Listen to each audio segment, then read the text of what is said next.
Bismillahirrahmanirrahim. Assalamualaikum warahmatullahi wabarakatuh.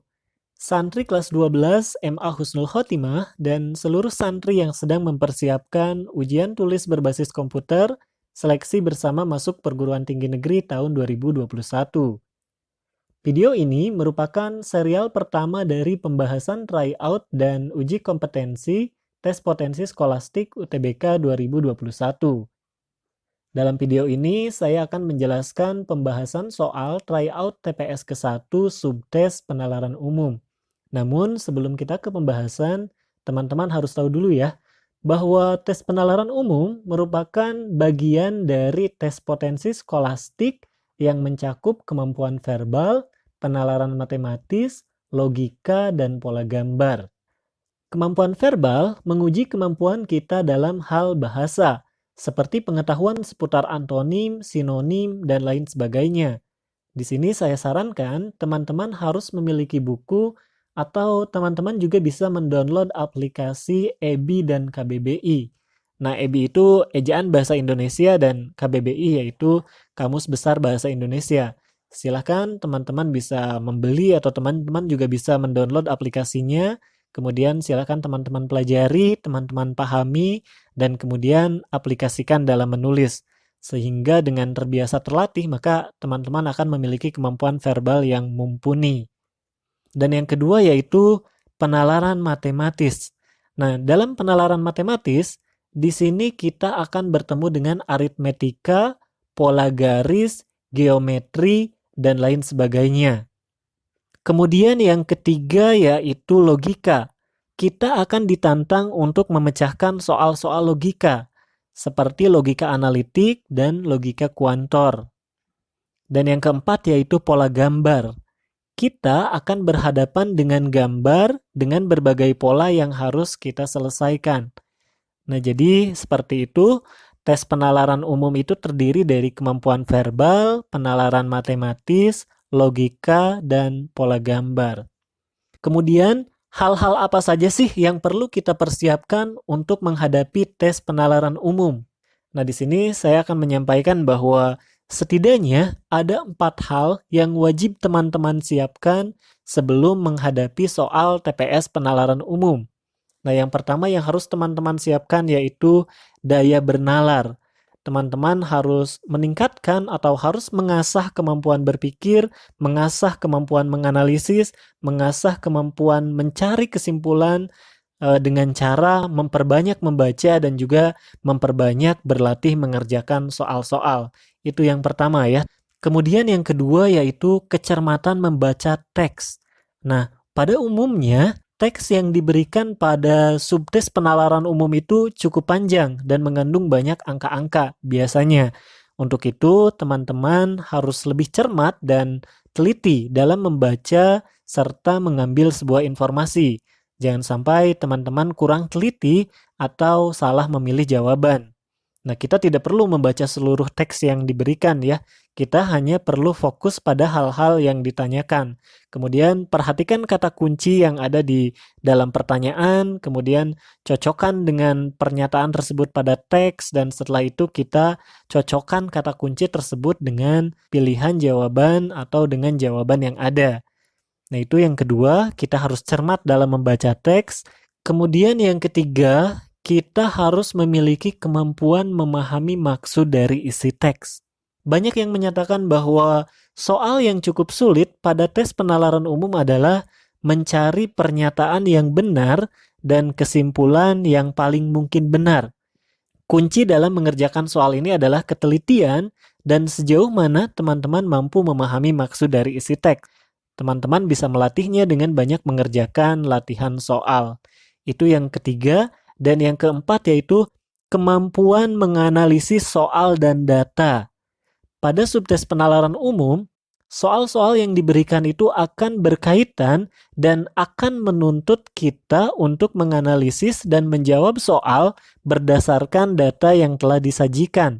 Dalam menganalisis suatu pernyataan, diharapkan teman-teman tidak terburu-buru untuk membuat kesimpulan.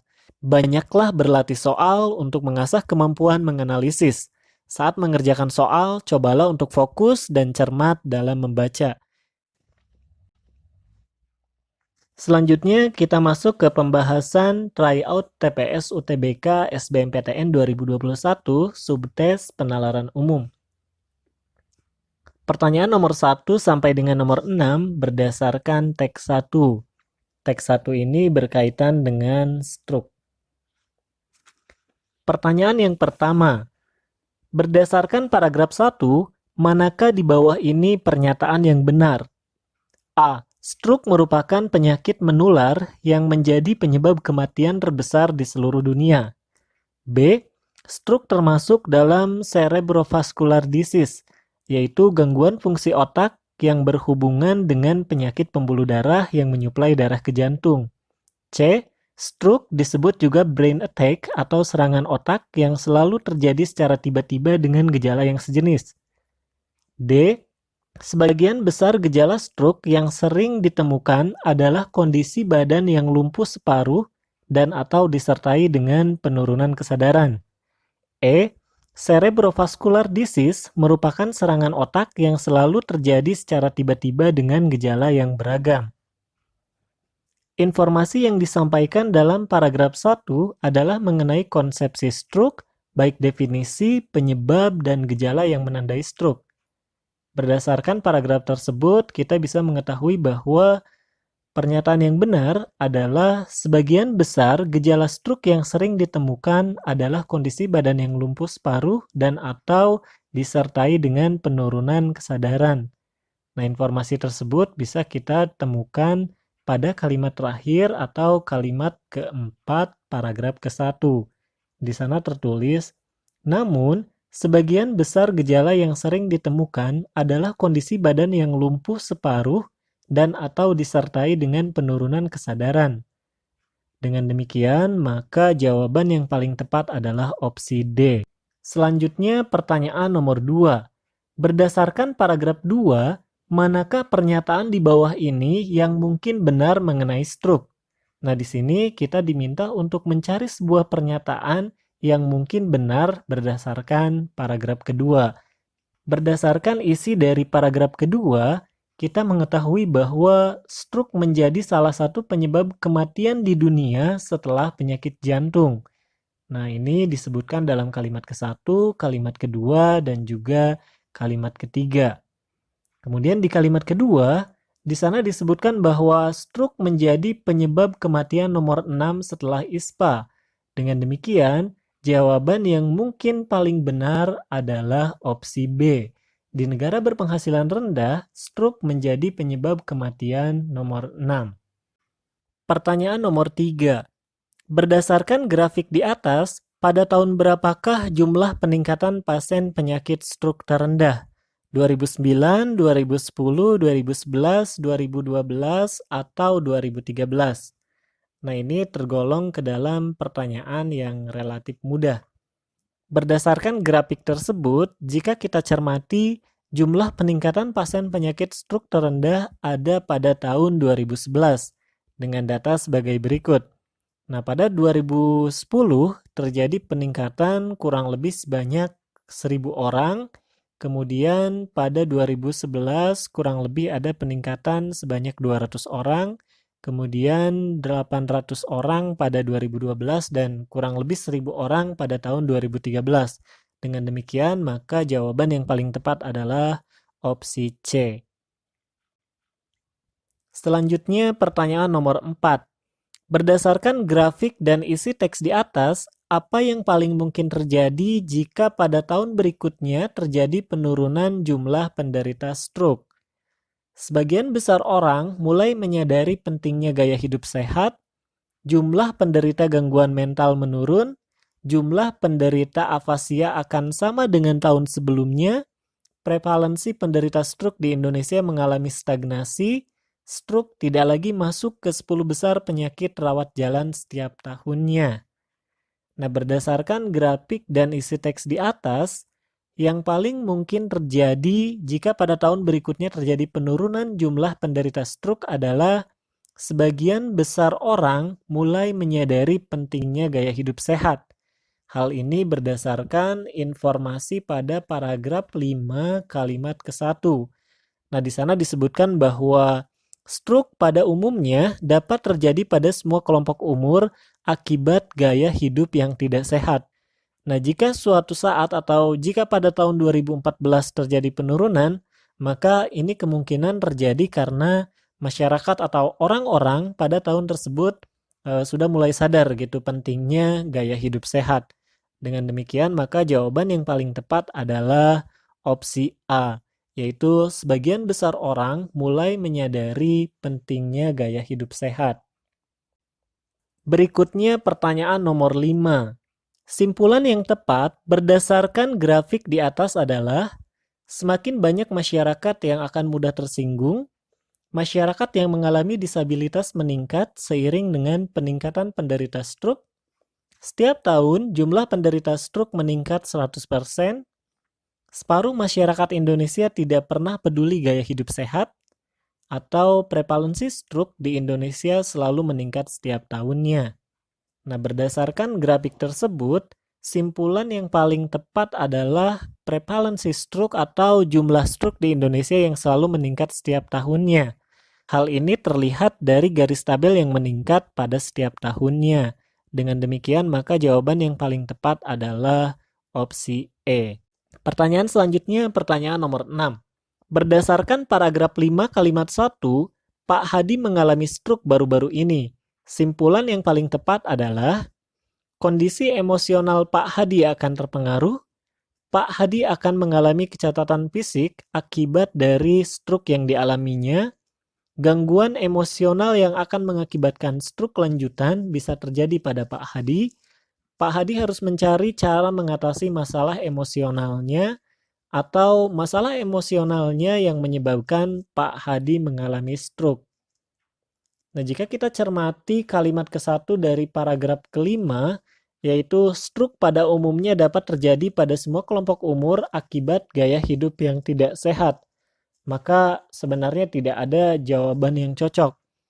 Namun jika pertanyaan ini kita ubah menjadi berdasarkan paragraf 5, Pak Hadi mengalami stroke baru-baru ini. Simpulan yang paling tepat adalah jawaban yang paling tepat yaitu A. Kondisi emosional Pak Hadi akan terpengaruh. Nah, di sini bisa kita lihat dari paragraf kelima, terutama kalimat nomor 3 dan nomor 4, di sana disebutkan bahwa pasien pasca stroke mengalami gangguan fisik yang bervariasi, tergantung bagian otak mana yang terkena. Pasien stroke kemungkinan akan mengalami kelumpuhan separuh badan, sulit untuk berbicara dengan orang lain, mulut mencong, lengan dan kaki yang lemah, gangguan koordinasi tubuh, perubahan mental, gangguan emosional, gangguan komunikasi, serta kehilangan indera rasa.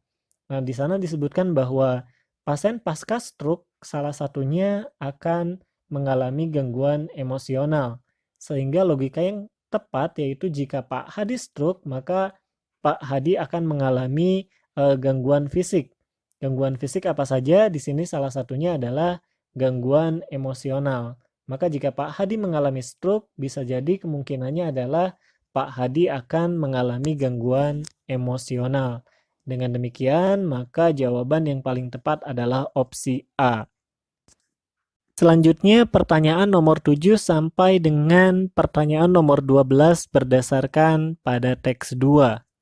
Nah, pertanyaan nomor 7, berdasarkan paragraf 1, manakah pernyataan di bawah ini yang benar? Jakarta menjadi pasar terbesar kendaraan bermotor di ASEAN. Kementerian Pekerjaan Umum dan Perumahan Rakyat pada 2015 melakukan survei tentang pajak kendaraan. Peningkatan produksi menjadi tujuan pemerintah dalam membebaskan pajak kendaraan bermotor. Penambahan jumlah kendaraan mobil dan motor tak sebanding dengan pembangunan infrastruktur jalan. Atau perbandingan jalan di Jakarta sudah mencapai 2.707 unit kendaraan per 1 km jalan. Nah, berdasarkan paragraf ke-1, pernyataan yang benar yaitu penambahan jumlah kendaraan mobil dan motor tak sebanding dengan pembangunan infrastruktur jalan. Pernyataan ini terdapat di dalam kalimat 4. Nah, di sana disebutkan bahwa Berdasarkan survei Kementerian Pekerjaan Umum dan Perumahan Rakyat pada 2015, perbandingan jalan di Jakarta sudah mencapai 2077 unit kendaraan per 1 kilometer jalan. Dengan demikian, maka jawaban yang paling tepat adalah opsi D. Kemudian pertanyaan nomor 8, berdasarkan grafik di atas, pada tahun berapakah terjadi penurunan jumlah penjualan kendaraan bermotor roda 4? 2013, 2015, 2016, 2017, atau 2018? Berdasarkan grafik tersebut, penurunan jumlah penjualan kendaraan bermotor roda 4 terjadi satu kali ya berdasarkan grafik tersebut, yaitu pada tahun 2015. Sementara pada tahun 2016, 2017, dan 2018 yang terjadi adalah peningkatan. Dan demikian jawaban yang paling tepat adalah opsi B. Kemudian pertanyaan nomor 9.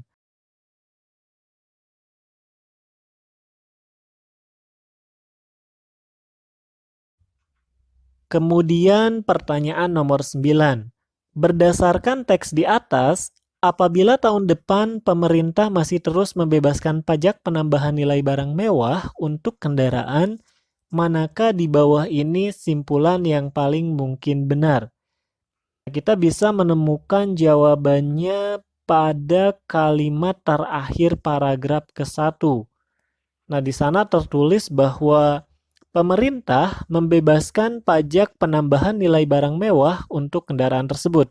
Tujuannya agar produksi meningkat dan pasar menggeliat. Maka apabila tahun depan pemerintah masih terus membebaskan pajak penambahan nilai barang mewah untuk kendaraan, penjualan kendaraan bermotor akan terus meningkat setiap tahunnya. Dengan demikian, maka jawaban yang paling tepat adalah opsi B. Selanjutnya pertanyaan nomor 10. Berdasarkan paragraf 2, manakah pernyataan berikut ini yang paling benar? Nah, berdasarkan paragraf kedua, kita bisa menemukan bahwa pernyataan yang paling benar berdasarkan paragraf tersebut adalah jumlah penjualan kendaraan roda 4 pada 2018 meningkat daripada tahun sebelumnya. Hal ini berdasarkan pada kalimat ketiga dan kalimat keempat pada paragraf kedua tersebut. Di kalimat ketiga disebutkan bahwa peningkatan yang terjadi pada tahun 2017 sebesar 1,07 juta unit kendaraan. Sedangkan pada tahun 2018 sebesar 1,15 juta unit. Artinya ada peningkatan 0,06 juta unit kendaraan pada tahun 2018. Dengan demikian, jawaban yang paling tepat untuk nomor 10 adalah opsi B. Jumlah penjualan kendaraan roda 4 pada 2018 meningkat daripada tahun sebelumnya. Selanjutnya pertanyaan nomor 11. Manakah di bawah ini pernyataan yang paling mungkin tepat berdasarkan teks dan grafik di atas? Nah, berdasarkan teks dan grafik tersebut kita mengetahui bahwa penjualan kendaraan bermotor roda 4 setiap tahunnya terus meningkat. Dan ini tidak dibarengi dengan pembuatan infrastruktur jalan.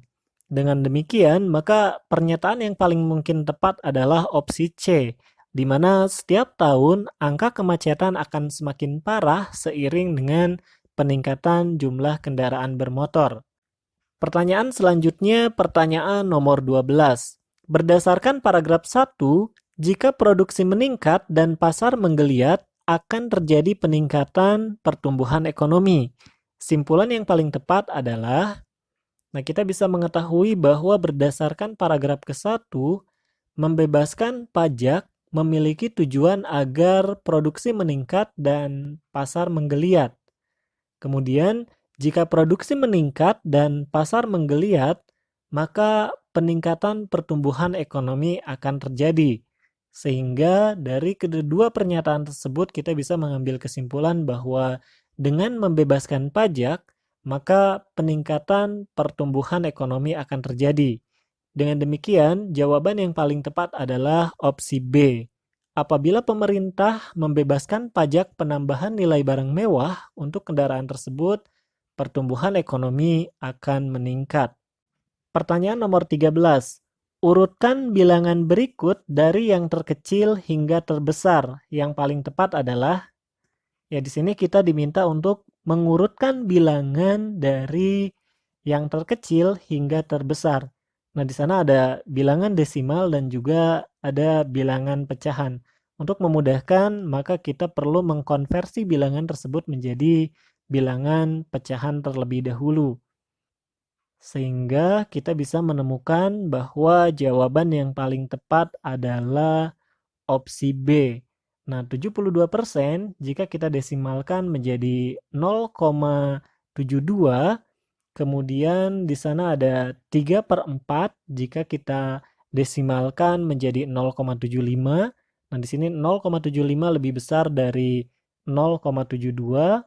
Kemudian setelah itu ada 4/6 atau 4/3 sama dengan 1,33. Nah, 1,33 lebih besar dari 0,75.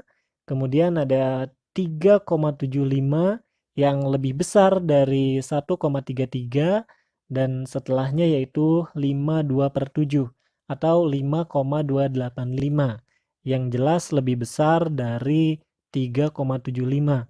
Dan demikian jawaban yang paling tepat adalah opsi B.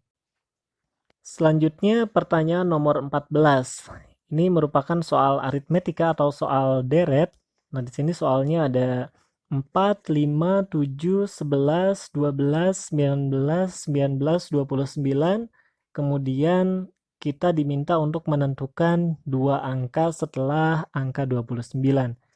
Nah, jika kita perhatikan, di sini ada pola atau hubungan antara angka ke-1, angka ke-3, ke-5, ke-7, dan selanjutnya demikian pula dengan angka-angka pada urutan genap.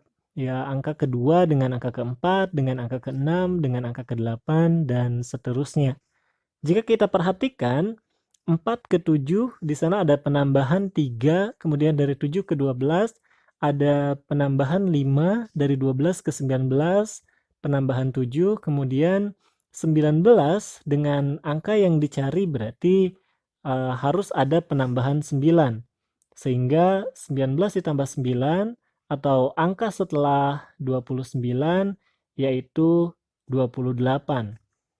Kemudian dari 5 ke 11 di sana ada penambahan 6, kemudian dari 11 ke 19 ada penambahan 8, dari 9 ke 29 ada penambahan 10, dan dari 29 ke angka selanjutnya berarti seharusnya ada penambahan 12, sehingga angka selanjutnya atau angka setelah 28 yaitu 41. Dengan demikian maka jawaban yang paling tepat adalah opsi A, 28,41. Selanjutnya pertanyaan nomor 15. Nah, di sini ada hubungan dari beberapa angka di mana kita diminta untuk menentukan angka berapa yang seharusnya mengisi tanda tanya tersebut. Nah, di angka yang pertama, dalam lingkaran terdapat angka 6, kemudian di sebelah kirinya ada angka 8, di sebelah kanannya ada angka 9, dan di atasnya ada angka 12. Nah, setelah kita cermati, angka 6 yang ada di dalam lingkaran tersebut merupakan hasil dari perkalian dan pembagian. Nah, di sini kita bisa melihat hubungannya 8 dikali 9 dibagi 12. Nah, 8 dikali 9 sama dengan 72. Kemudian 72 dibagi dengan 12 sama dengan 6. Dengan demikian, untuk menemukan angka tanda tanya pada lingkaran kedua, maka yang harus kita lakukan adalah pola yang sama pada bagian pertama. Maka kita kalikan angka 21 dengan 5, kemudian kita bagi 7. Nah, di sini 21 dikali 5 sama dengan 105 dibagi dengan 7 sama dengan 15.